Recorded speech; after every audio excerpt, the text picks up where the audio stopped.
Bom, então a terceira dimensão, né, iniciando a nossa última parte dessa aula de hoje, tá? Da institucionalização, essa dimensão, então atores políticos conferem legitimidade, tá? A gente falou isso na cultura política. Então, as pessoas, quando confiam nas instituições políticas, elas depositam uma confiança maior. Então, nesse Latinum Barômetro que foi feito em 96, foi perguntado se a confiança das pessoas, né, nos partidos. Então, no Uruguai, esse número chegou a 41%, né, ao passo que no Peru e no Brasil esse número é muito pequeno. Tá? Aqui, por exemplo, já estava bem deteriorado o sistema partidário venezuelano, né? Estava em 16%, ou seja, os partidos tradicionais não estavam conseguindo, enfim, né, dar conta, enfim, dos anseios da população venezuelana, e aí também abriu o caminho para o Chávez, né, no poder, e depois o Maduro. Quarta dimensão, autonomia partidária diante de líderes. Isso é uma coisa bem interessante para o caso brasileiro, né, pessoal?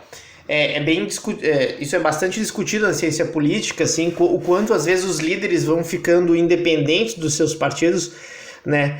Então, quando as organizações elas são mais profissionalizadas, elas têm mais autonomia frente às lideranças, tá?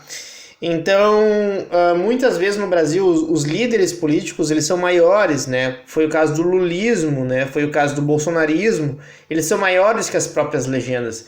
Então, de certa forma, as legendas não conseguem, né, às vezes, controlar essas lideranças, né? Embora tenha uma coisa interessante, né? A gente fala de um país que os partidos são muito mais institucionalizados, né? E aí tu tens, por exemplo, uma figura como a figura do Trump nos Estados Unidos, que era uma figura que não era do Partido Republicano tradicional, né, e emergiu na cena política aí, né, e atropelou outras lideranças muito mais históricas dentro do Partido Republicano e se tornou presidente, né, até perder a eleição esse ano. Né, então também é interessante ver isso, quando os Estados Unidos também talvez esteja se desinstitucionalizando, né, é uma questão para a agenda de pesquisa da política norte-americana. E aí, pessoal, uma coisa que eu falo para vocês, que eu pergunto às vezes, né, se as clivagens sociais elas perderam a capacidade explicativa, né, a explicativa, tá? Muitas vezes, né, ao longo do século XX, então surgiram, né, vários grupos identitários, minorias de outras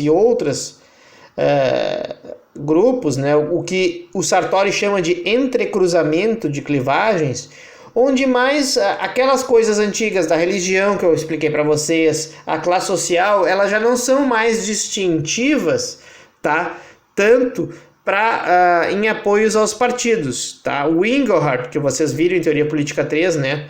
Sociedades materialistas, pós-materialistas, né? Que não possuem uma relação tão estreita quanto classe social. Então, é óbvio que as classes sociais elas não desapareceram. Isso, inclusive, é um motivo de crítica meu, né? Às vezes que eu faço, por exemplo, a esquerda brasileira, porque a esquerda brasileira ela se esquece que talvez o maior grupo de apoio político que ela possa ter é a classe social. Por que isso, pessoal? Por uma questão muito simples. Como o Brasil é um país muito desigual, é evidente que se a esquerda conseguisse fazer políticas mais redistributivas para o país, principalmente numa questão tributária, que isso é uma coisa que é uma tecla que eu bato há anos isso aí a respeito do Brasil, a esquerda teria uma condição muito mais fácil, né, de conseguir um apoio político. Só que a esquerda, tá, mas isso é uma avaliação minha, ela tem se baseado nesses grupos identitários, como às vezes o feminismo, o movimento negro e tal, etc., e perde um pouco o foco da questão da classe social, tá? Ou o movimento LGBT, né? Que são, na minha opinião, os três movimentos mais visíveis que a esquerda tenta fazer uma aproximação já há algum tempo, eu diria algumas décadas no Brasil, que é o movimento negro, o movimento feminista e o movimento LGBTQI+, né? O ambientalismo não tanto, né? O ambientalismo ele é um grupo identitário que muitas vezes fica de fora, né? Ali, mas evidentemente ele fica de fora da direita, né? O ambientalismo à direita ele é um pouco mais difícil de acontecer e também está mais dentro da esquerda também, ainda que na minha opinião um grupo menor, né? Que teoricamente seria mais absorvido pelo PV e não foi o Partido Verde, né? Os partidos verdes pelo mundo afora. Então, nessas democracias de terceira onda, segundo o próprio autor fala, né, as questões de dimensões, às vezes, econômicas do voto, elas teriam perdido tanta importância. Vou mostrar para vocês algumas eleições.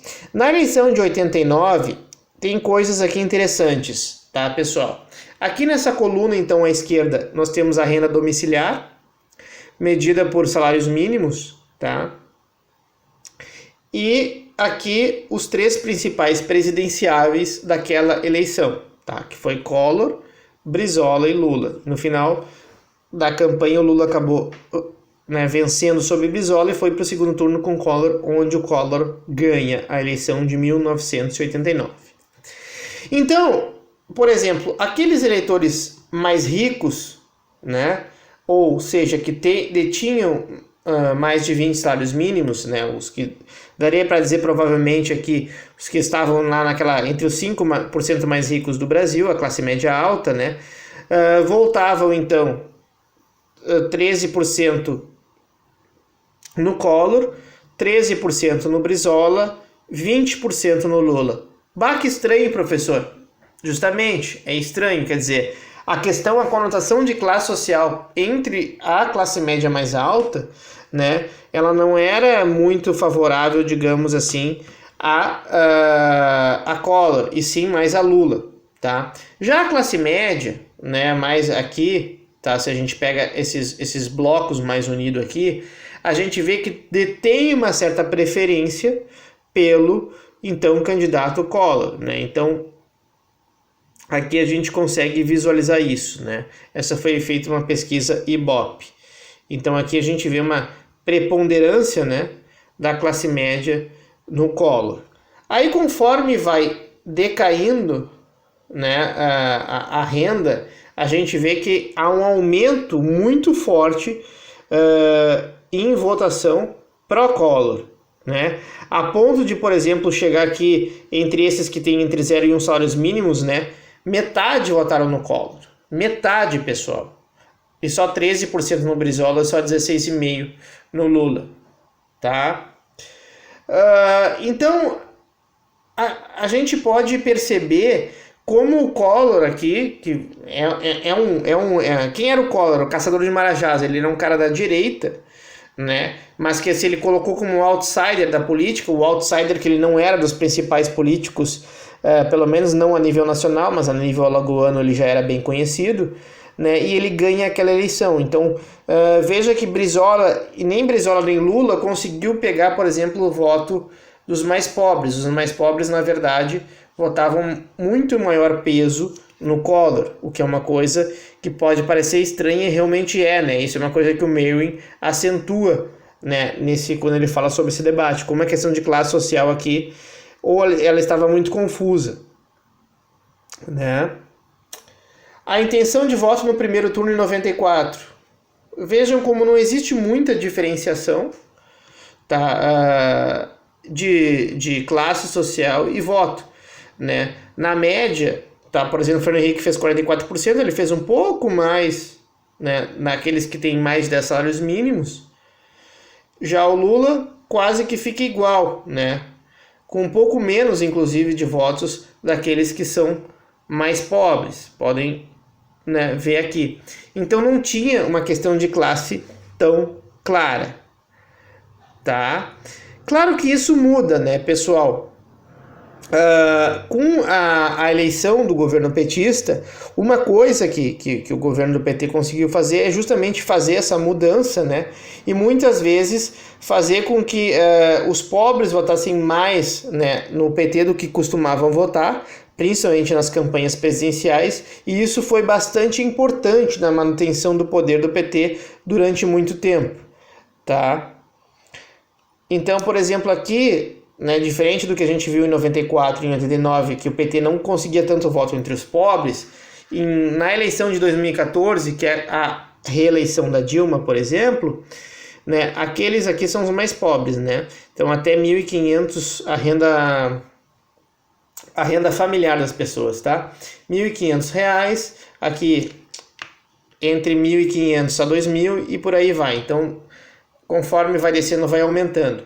Então, a gente pode perceber que entre os 40%, mais ou menos, que a Dilma fez no primeiro turno, estava concentrado bastante, né, os pobres. Aliás, quando tu pega Dilma, Marina e Aécio, tu pode ver que os pobres foram o grande diferencial na Dilma no primeiro turno. Essa pesquisa ocorreu no 29 e 30 de setembro de 2014. Né? Podem perceber aqui. Aí, conforme aqui a classe já é uma classe média baixa, diríamos assim, mesmo na classe média baixa já havia indicativos de como o PT tinha perdido esse apoio, porque aqui a maioria já votava um pouco, claro, a maioria não, né? Estava bem equilibrado, mas já tinha uma tendência muito maior do que em relação aos pobres, né, a votar na Marina Aécio, né, um pouco superior a Dilma. Aí, conforme subia, aí era pior, né, pessoal? Aí, aqui, por exemplo, já uma classe média mais consolidada, né? Aqui o voto, enquanto na Dilma a intenção é 12, né, dessas pessoas aqui, 12% dessa faixa de eleitorado, aqui já é quase 20. Quando já chega uma classe média alta, né, 8, 13 e 16, e aqui entre os ricos, ainda que não seja uma grande diferenciação, eu diria assim, né, há um maior peso também para Marina e para Aécio. Mas aqui a gente pode ver que a maior diferença estava basicamente aqui, né, nessa salário de classe média alta. Então, uma coisa que eu quero salientar para vocês, talvez, e também terminar aqui com vocês, tá? Tenha mais algumas coisas que quando a aula presencial eu falo, tá? É justamente mostrar isso para vocês, acabar com esse diagnóstico, né? Mostrando para vocês que muitas vezes não é que a esquerda ou a direita seja mais pobre, tá, pessoal? Não é isso. É isso que muitas vezes confundem a cabeça de vocês, os populistas e os demagogos, incluindo alguns colegas meus, tá, das federais. Porque eu digo o seguinte, pessoal, é uma coisa que eu sempre digo quando cientista político: se você for prefeito, governador ou presidente e tu tiver numa cidade, num estado ou num país desigual, é muito mais fácil tu conseguir o voto do pobre. Porque as políticas públicas redistributivas que tu pode fazer, quando tu pega pessoas muito pobres, o voto ele se torna mais barato. Né? Isso é uma coisa clara. Então, por isso que muitas vezes existe um certo temor muito grande de não ganhar uma eleição, enfim, etc., porque se sabe que o teu vencedor, aquele que te vence, aquele teu adversário político, ele consegue fazer manobras. Então, vejam como é engraçado as coisas, né? Sempre se falou e se questionou muito essa questão da eleição, de como se deu a eleição do Bolsonaro, mais à direita, isso é sem dúvida mais à direita do que o PT, mas mesmo assim, a gente não pode esquecer que o auxílio emergencial, claro que foi num contexto de pandemia, foi criado num governo do Bolsonaro. E o Bolsa Família foi criado, inclusive, o 13º salário para o Bolsa Família. Ou seja, o que eu quero só dizer para vocês é que manipular ou criar orçamento público para pobre é fácil. O difícil é fazer grandes transformações estruturais sociais que muitas vezes o PT, quando teve 14 anos, não fez e que seriam mais difíceis para a direita fazer. Quais são elas, professor? Uma reforma tributária justa, onde se pague menos sobre consumo, menos sobre renda, talvez, e mais sobre propriedade. Isso nunca foi feito, isso nunca é tentado, porque a elite econômica no país barra qualquer tipo de mudança. Né? E vocês caem direitinho quando muitas vezes a elite econômica barra. Basta falar em aumento de IPTU e todos vocês ficam bravos, não é verdade? Só que nenhum prefeito, candidato a prefeito, e às vezes também é governador, e muito menos presidente, vai falar para vocês um segredo. É muito mais prejudicial à pessoa que tem grande propriedade, ou seja, as pessoas ricas, tu aumentar o IPTU e tu podes não aumentar imposto no teu município, mas tu podes retirar, por exemplo, do ISS, ou alguns conhecem como ISSQN, que é o imposto que muitas pessoas pagam, né, e vão ser atingido o consumo da cidade, geralmente em torno de 2, 3% ISSQN, ou em TBI, por exemplo, né, que todo mundo paga às vezes de uma forma igual quando compra uma propriedade imóvel. Mas o IPTU, que é a propriedade física daquela pessoa, então é óbvio, quanto mais rico tu for, mais IPTU tu vai pagar, né? Muitas vezes não se fala e se tenta englobar que toda a vontade social é contra o aumento de imposto, né? Que é o discurso que os meios de comunicação muitas vezes colocam, alguns formadores de opinião, e que é um discurso extremamente, às vezes, mentiroso, quando na verdade atinge especificamente os mais ricos e não toda a sociedade. Então tomem cuidado, né, quando vocês forem falar sobre política pública, quando vocês forem também tomar essa ideia de esquerda, centro-direita. A coisa é mais complexa do que parece, tá, pessoal? E outra coisa para finalizar, nós temos então a nossa última atividade assíncrona, e tem uma coisa que eu sempre falo nessa aula, que é o quê? É a aula sobre fragmentação partidária, o número efetivo de partidos. Esse é um cálculo que a ciência política utiliza há muito tempo. Ok? Só que não deu tempo de explicar, e como é uma atividade que engloba mais horas, vocês vão ter que aprender. Sim, é isso mesmo. Então o que eu quero que vocês façam como atividade? Vocês vão pegar na Câmara de Vereadores da cidade de vocês, tá? E contar lá quantos partidos tem na Câmara de Vereadores. Então, por exemplo, Erechim tem 18, né? Então, um partido lá tem 3, outro tem 4, outro tem 5, outro tem 2, outro tem 1, tem 1. Vocês vão calcular, vocês vão me dizer primeiro, me descrever, né? Quantas cadeiras de vereadores tem cada partido nesta cidade de vocês, e eu quero que vocês calculem o número efetivo de partidos, que é essencial para a gente compreender quanto o Brasil é fragmentado partidariamente, tá? E eu quero que vocês aprendam isso. Só que justamente eu não vou explicar para vocês, porque isso faz parte de vocês irem à luta e buscarem como é que se calcula o número efetivo de partidos. Se você buscar na internet, se vocês buscarem alguns trabalhos meus, vocês vão conseguir. Não é difícil, tá, pessoal? Mas eu não vou explicar. Vocês têm 2 semanas para me entregar, então, esse cálculo. É só da Câmara de Vereadores da cidade de vocês, desta última eleição, da eleição de 2020, né, como ficou isto. É bem simples. Quem fizer direitinho, eu tenho certeza que dentro de 1 hora consegue tranquilamente fazer essa atividade. E aí eu me despeço então da nossa última atividade assíncrona. Foi um prazer para mim, foi um processo de aprendizagem. Muito obrigado a todos. Era isto. Bom final de ano, bom Natal. Vamos torcer para que 2021 seja um ano muito melhor para a nossa humanidade, né, pessoal? Era isso. Forte abraço.